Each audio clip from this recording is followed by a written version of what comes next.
Hi అండి. ఈరోజు చెరువు చేపలండి. ఇది ఎట్టంటే ఒలిసేది ఇట్ట పట్టుకొని తలకాయ తీసేయాలండి, తోక తీసేయాలండి. ఇట్ట రావాలండి చెరువు చేప. ఒలుస్తున్నానండి నేను ఈ రకంగా ఒలుస్తున్నానండి. ఏమి వేస్ట్ అంతా వెళ్ళిపోయినట్టే ఈ రకంగా ఒలుస్తున్నానండి. చెరువు చేప అండి. ఈ కూర చేసి మీ ముందుకు తీసుకొస్తానండి. వేడి నీళ్ళల్లో వేయాలండి. వేడి నీళ్ళల్లో వేసి 1 నిమిషం నానాల. తర్వాత శుభ్రం చేసుకోవాలండి. బాగా 10 నీళ్ళతో శుభ్రం చేసుకోవాలా. ఇప్పుడేమంటే స్టవ్ వెలిగించి బాండిలు పెట్టానండి. దీంట్లో తెల్లగడ్డ, ఎర్రగడ్డ, పచ్చిమిర్చి వేస్తున్నానండి.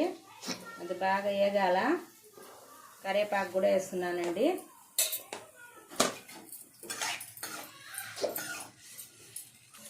ఎర్రగడ్డ ఎర్రంగా కాలిందండి. తర్వాత టమాటా వేస్తున్నానండి. ఇది కూడా గుజ్జులాగా రావాలండి. మొత్తంగా పేస్ట్ లాగా అయిపోవాలి ఇది. ఇదండి. దీంట్లో ఉప్పు, కారం, పసుపు, తర్వాత వచ్చి చేపల పులుసులో వేస్తాను కదా నేను పొడి, ఆ పొడి వేసానండి. తర్వాత చెరువు చేపలు వేసానండి. తర్వాత చింతపండు రసం అండి.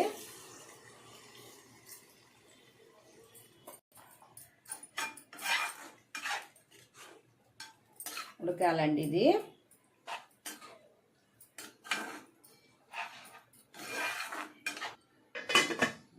బాగా గుజ్జుగా ఉడకాలండి ఇది. ఇదండి. కొత్తిమీర కూడా వేస్తున్నానండి. చెరువు చేపల కూర రెడీ అయిపోయిందండి. గుప్తంగా ఉడికింది.